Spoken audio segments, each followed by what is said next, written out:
உலகமெங்கும் வசிக்கக்கூடிய news talkies அன்பு நேயர்கள் அனைவருக்கும் மதுரை ஜோடர் சாய் செல்வத்தின் இனிய வணக்கங்கள். வாழ்க பல்லாண்டு. வர்ற ஜூன் மாதம் 2ஆம் தேதி குருப்பெயர்ச்சி நடக்க இருக்குங்க. வருஷம் குருப்பெயர்ச்சி ஒரு வருடத்துக்கு வர்றது தான். ஆனால் இந்த குருப்பெயர்ச்சி உச்ச நிலையில் 12 வருஷத்துக்கு ஒரு முறை உச்ச நிலையில குருப்பெயர்ச்சி ஆகுதுங்க. மிதுன ராசியிலிருந்து கடக ராசிக்கு ஜூன் மாதம் 2ஆம் தேதி வராரு. அடுத்த வருஷம் அதாவது 2027 ஜூன் மாதம் வரைக்கும் அங்கே இருப்பாருங்க. இந்த உச்சகுரு பயிற்சி கோல்சாரத்தில் அதி முக்கியத்துவமானதுங்க. அப்போ இந்த கோல்சாரம் நான் இப்போ ஏற்கனவே என்ன சொல்கிறேன், அவசியம் பார்க்கணும் அப்படிங்கிறேன். பிறப்பு ஜாதகத்தில் அவங்களுக்கு என்னென்ன நடக்குங்கிறத நம்ம தெரிஞ்சிடலாம். கோல்சாரங்கள் இதுக்கு துணை புரியும். ஒளியாக புரிஞ்சுக்கிறோம் நம்ம ஜோதிடத்தை.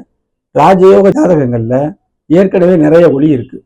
அதனால கோல்சாரம் அவங்களுக்கு அதை பாதிக்கத்தான் செய்யும், நல்லதோ கெட்டதோ. ஆனால் அந்த சதவிகிதம், ஒளியின் சதவிகிதத்தில் ஒளியோடு மேற்கொண்டு ஒளி சேர்ந்தாலும் நமக்கு தெரியாது.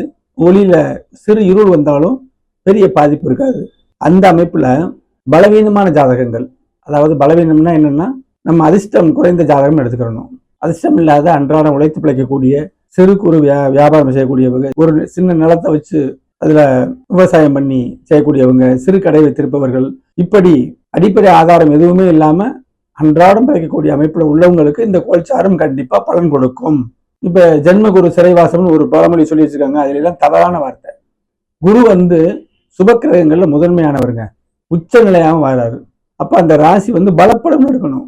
அதே மாதிரி அவருடைய பார்வைகள் விடுது பாருங்க, அந்த இடத்துலையும் பலன்கள் கண்டிப்பா வரும். அதே மாதிரி முழு பாவக்கிரகமான சனியோட நிலையவும் இதை எடுத்து சொல்லணும். அப்பதான் சரியாக இருக்கும். சிம்மராசி அன்பர்களுக்கு இந்த ஜூன் மாதம் 2ஆம் தேதி நடைபெறக்கூடிய உச்சகுரு பயிற்சி என்ன செய்யும் அப்படிங்கிறத பார்க்க போகுங்க. முதல்ல சிம்ம ராசி குருவுக்கு நெருங்கிய நண்பர்னு சொல்றது, அதி நட்பு கிரக உறவு முறைகள்ல தான் பலனே இருக்குங்க. இப்ப சிம்ம ராசிக்கு அயன சயனம்ங்கிற கூடிய 12ஆம் இடத்துக்கு குரு வராரு, உச்சமா வராருங்க. இப்போ 12ஆம் இடம் எடுத்த உடனே நல்ல தூக்கம் வரும் அப்படின்னு சொல்றது. பலவீனமான ஜாதகத்துக்கு நான் சொல்றது, நல்லபடியா நான் ஏசியில தூக்குறேன், டெய்லி தூக்கம் நல்லா தான் வருது, என்ன இப்போ புதுசாக சொல்றீங்கன்னு விதண்டாவாதிகள் சொன்னீங்கன்னா எல்லாருக்கும் இல்லைன்னு நான் முதல்ல சொல்லிடுறேன். பலவீனமானவர்களுக்கு பிரச்சனைகள் இருந்தவங்களுக்கு தூக்கம் எப்படி வரும்? நல்லா போய் யோசிங்க. தொழிலமைப்பு, வருமானம் அமைப்பு, மனைவி சரியில்லை, குழந்தைகள் பேச்சை கேட்க மாட்டுது, அப்படிங்கிற பிரச்சனைகள் இருக்கும் பொழுது தூக்கம் வராது. இப்போ 12ஆம் இடத்துல உச்சகுரு தூக்கம் வருதுன்னா எல்லாமே சால்வ் ஆகுதுன்னு அர்த்தம். அடிமுடியை பிடிக்கிற விஷயம். உங்கள் லக்கணப்படி உங்களுக்கு சிம்மராசியில் பல லக்கணம் இருக்கும்ல, அந்த அமைப்பு பாருங்க. 12ஆம் இடம் வெளிநாடு போகக்கூடிய எண்ணங்கள் கொண்ட உங்களை கணப்படி அதோடைய தசாபதிகள் 8-12 வெளிச்சமாய் வெளியே போகக்கூடிய தசாபதிகள் வரும் பொழுது இது உறுதியாக நமக்கு நடக்கும். வெளிநாடு போகின்றோம், பணம் இல்லை, புதுப்பாக ஒருத்தர் உதவி கொடுப்பார். கண்டிப்பாக போகக்கூடிய அமைப்பு இந்த குரு பூஸ்ட் பண்ணும். கோல்சாரம் துணை புரியும். கோல்சாரம் அவசியம் பார்க்கணும். கோல்சாரம் பலவீனமான ஜாதகங்களுக்கு, ஒளி இல்லாத ஜாதகங்களுக்கு தற்காலிகமாக ஒளி ஊற்று விஷயம் அது.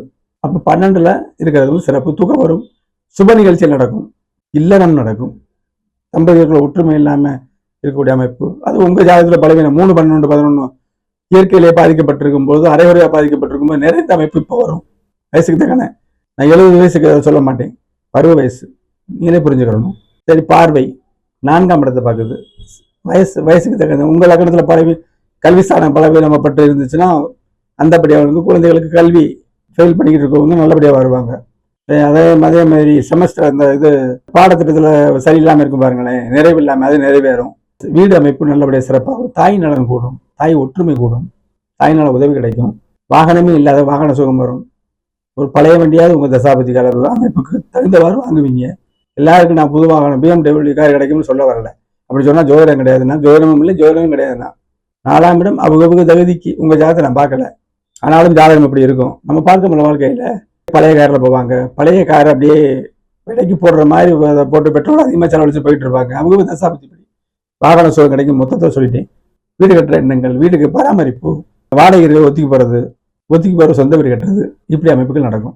அடுத்து 6ஆம் பாவம் வேலை, நல்ல வேலை கிடைக்கும். வேலையில் அதிருப்தியோட இருந்தீங்கன்னா அதிருப்தி நீங்கும், புதிய வேலை கிடைக்கும், வம்பு வழக்கு சரியாகும், அடுத்தவங்க கேட்ட பணங்கள் வரும், கடன் அமையும், வெளியில கடன் கேட்டிருந்தாலும் அமையும். வெளிச்சம் 6ஆம் இடத்துல குரு பார்த்தா கடனே இருக்காதுலாம் பழைய நூலில் இருக்கும்.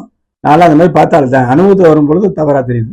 6ஆம் இடம் வெளிச்சம் போட்டு காட்டுது, கடன் வரும், தாய்மாமன் சிறப்பாக இருப்பாங்க.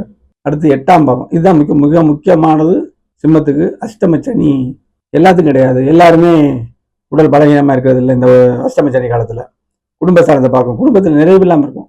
உடல் பாதிக்கப்படலைன்னா வருமானம் பாதிக்கும். சனி கெட்ட கிரகம், சிம்மத்துக்கு ஆகாத கிரகம். சூரியன் ஒளி, சனி இருட்டு, ஆகாத கிரகம். 8ஆம் இடத்துல துன்பத்தை கொடுத்துக்கூடிய சனி ஆரோக்கியத்தை கெடுக்கிறாரு. அற்புதமா கரெக்டா இது ஒரு பாக்கியமான அமைப்புங்க. இந்த 12ஆம் இடத்துல உள்ள உச்சகுரு சாதாரண ஒரு வெளிச்சம் சனி கிடைச்சாலே நீங்க உச்சமா பார்க்கும்போது சனியுடைய கடுபலம் கண்டிப்பா இருக்காது, கட்டுக்குள்ள இருக்கும். ஆனா இந்த தசாபுத்தி நடக்கிறவங்களுக்கு தான் இந்த அஷ்டம சனி பாதிக்கும்னு சொல்லிட்டேன். கரெக்டா சனி மாறுறது மேசத்துக்கு வர்றதுக்குடைய காலம் 2027 7ஆவது மாசம் 8ஆவது மாசம் ஒரு உத்தேசமா சொல்றேன். அது வரைக்கும் குருபவன் பார்த்துட்டு இருக்காருல்ல, அப்ப அந்த சனியை கைகளை கட்டி வச்சிருப்பாருன்னு அர்த்தம். கடுபலம் அந்த ஆரோக்கிய குறைவு உங்களுக்கு கண்டிப்பா இருக்காது. இது ஒரு பெரிய கிஃப்ட். அந்த ஆரோக்கிய குறைவு திடீர்னு அதிர்ஷ்டமா மாறும், ஆரோக்கியம் மேம்படும். உங்க தசாபதிக்கு தகுந்தவாறு ஒரு சிறப்பா இருக்கும். கண்டிப்பா வெளிநாடு போகக்கூடிய அமைப்புல நீங்க முயற்சி செஞ்சுக்கிட்டு இருந்தீங்கன்னா கண்டிப்பா போகலாம். இடத்த மாற்றலாம், இருக்கிற இடத்த கூட மாற்றலாம், தொழில் செய்கிற இடத்த வேற இடத்துக்கு வைக்கலாம். இப்படிப்பட்ட பலன்கள்லாம் இருக்குது. உங்க குலதெய்வத்தை மறக்காதீங்க, உங்க இஷ்ட தெய்வத்தை மறக்காதீங்க. ஆக இப்ப உங்களுக்கு ஆரோக்கிய குறைவு மேம்படும். இப்போ கல்வி அமைப்பு 4ஆம் இடம் நமக்கு தேவை, வேலையும் நமக்கு வேணும், தன் சுகமும் வேணும். 4ஆம் இடம் இல்லையா? இப்போ இது ஒரு நுணுக்கம் சொல்றேன். 8ஆம் இடம் ஆரோக்கிய குறைவையும் குரு பகவான் பார்க்குறாரு. அதே அமைப்புல 4ஆம் இடம் நம்ம தேகம். அப்ப 2 பக்கம் நிச்சயமா உங்களுக்கு இந்த அஷ்டம சனி பெரு துன்பத்தை கண்டிப்பா தராது, நிறைவாகவே இந்த சிம்ம ராசிக்கு இருக்கும். நீங்க இந்த சேனல்ல கமெண்ட் பண்ணுங்க, இது எப்படி இருந்துச்சு பலன்கள் அப்படிங்கறத கமெண்ட் பண்ணுங்க. நீங்க உற்சாகப்படுத்தினா தான் அடுத்தடுத்து நான் நல்ல பதிவுகள் போடுவேன். நன்றி, வணக்கம்.